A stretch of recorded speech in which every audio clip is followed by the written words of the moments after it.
The Standing Stone. Evil lurks in the forest. What terror stalks the villagers of Ossington? Who is the ghastly horseman haunting the road, stopping anyone from leaving? Why are the wild elves slaying villagers from afar with their deadly stone-tipped arrows? What lies buried in the old great barrow, and why is it stirring anew?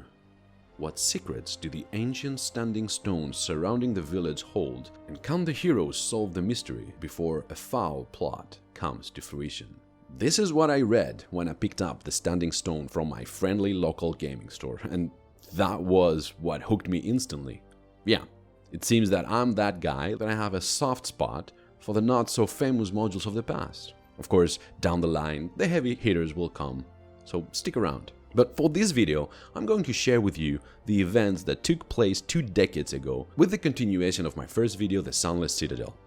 I skipped the Forge of Fury and the Speaker in Dreams not because they were not good adventures, but because the way this adventure unfolds simply created the foundation of 20 years of gaming with my friends. These storylines simply became the groundwork that all of our next adventures followed. Today, I'm gonna break down the Standing Stone, and pretty much I'm picking it above all the rest for the same reason I did with the Sunless Citadel. Because as you will see at the end, things took a totally different turn. A turn that the players, or even me, did not anticipate it for. So, with no further ado, this is the Standing Stone. Let's proceed with a too long didn't watch kind of a part.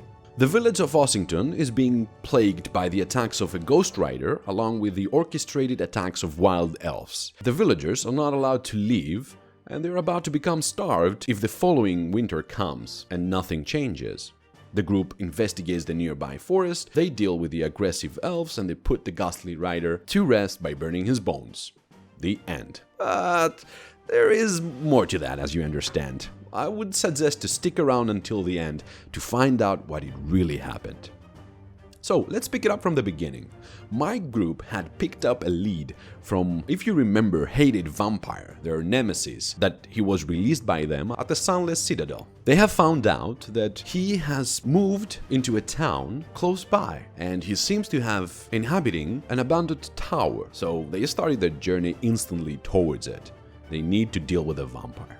The players found themselves at the old forest road. They saw a spectral rider running towards a man in brown simple clothes, that he was trying to escape him. A sword in the back and a tremble from his horse was enough to kill the poor man. The rider turned his horse towards the players, stood his stallion in 2 legs and raised his sword towards the sky.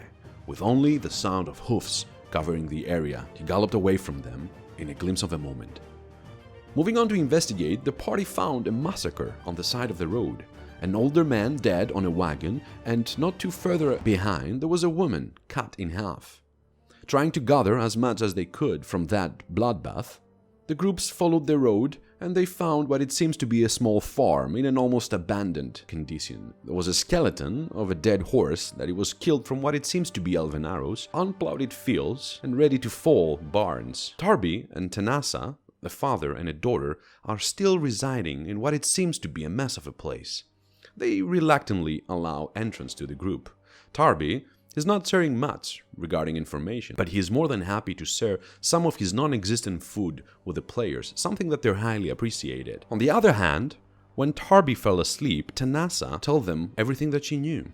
The people of Ossington are starving because of the attacks of the elves and the horsemen.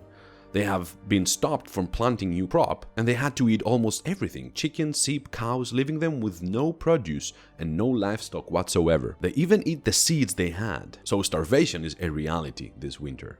She does not know why the elves or the horsemen attack, but he knows that many people died in the past, and the elves are to blame for it. Moving on from the farm, the group finds a small chapel in the way towards Ossington. In the chapel there are 9 shrines of the 9 neutral gods, and there is a woman with a small monkey-like creature moving from shrine to shrine, repeating constantly a litany. Harrowing questions come from the lady named Henwen. "Are you prepared for death?" she asks. "Have you made your peace with your God before entering this God-forsaken place?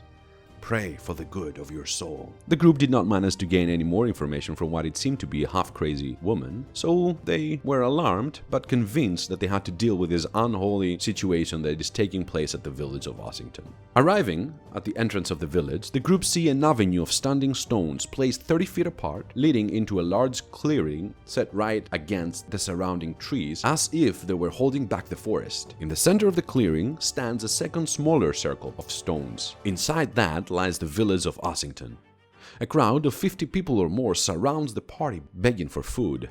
Their malnourishment is obvious to all of them. A smoothing melody is coming from a figure atop of one of the standing stones. It calms the crowd and allows the party to move freely towards his direction.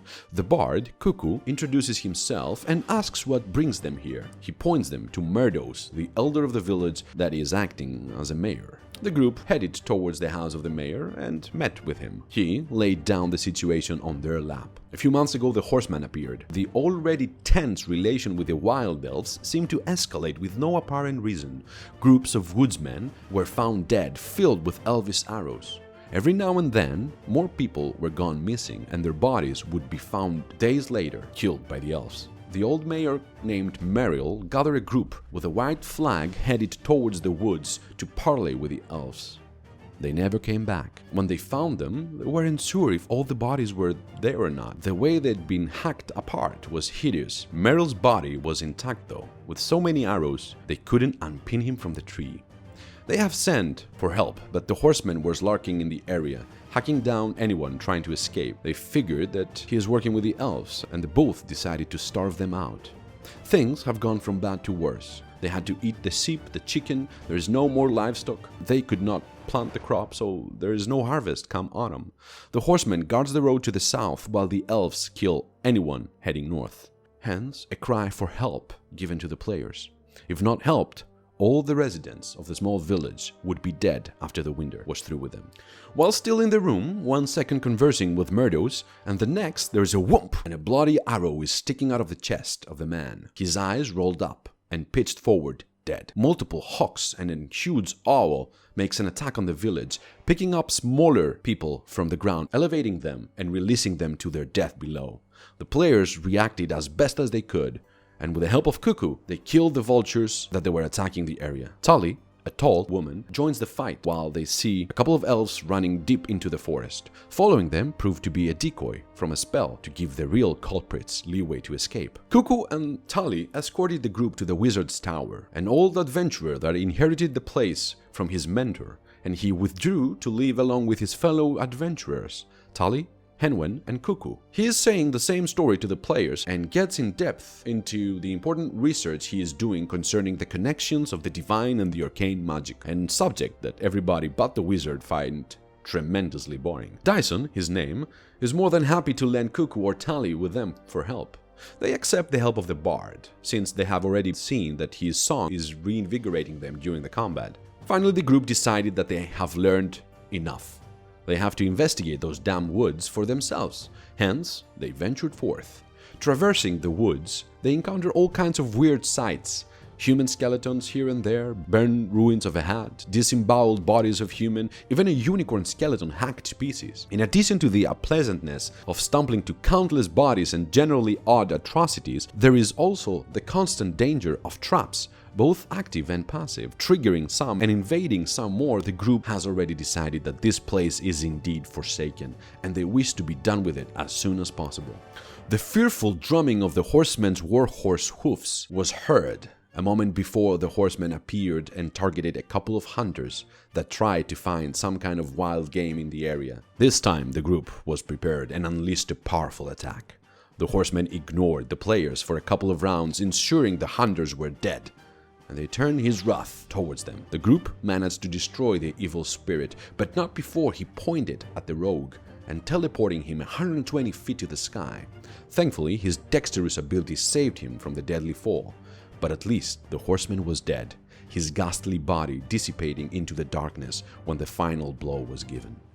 During their rest in the woods, the group was ambushed by what it seems to be vile vermin roaming the lands, not important but eerily resembling the monkey Harwen had as a pet.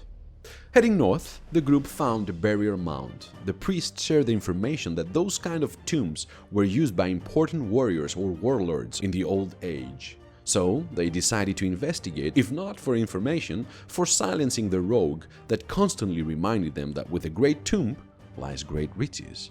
Finding entrance to what it seems to be a maze, the group descended among myriads of traps, walls crashing on them, ceilings collapsing, and many undead lost souls tried to devour them.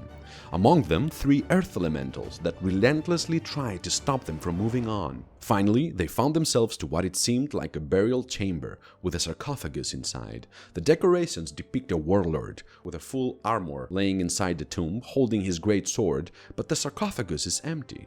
Behind it, a secret door. There, Seithnar the warlord is found, an undead, sitting on his desk, reading old books. His annoyance for disturbing his peace was obvious, but he picked up the non-aggressive manner the group approached him, so he challenged the fighter to a duel. Losing the fight without the rest of the PCs intervening gave an invigorating change of pace in the boring life the dead warlord has, and he obviously respected a good opponent. So the warlord decided to share some information with them. He is not the horseman, he has nothing to do with his barrow. The elves never bothered him where he was alive ages ago. The behavior of the villagers have changed rapidly the past months. No more offerings were given and someone destroyed his door warden. He also shared some of his war stories back in the day when he was alive, with his impressive combat feats of strength. Finally, he gives his Brutes of Silding as a gift to the warrior and bid them farewell. Continuing the investigation of the forest, the group was ambushed from what it seemed to be a deadly elven trap.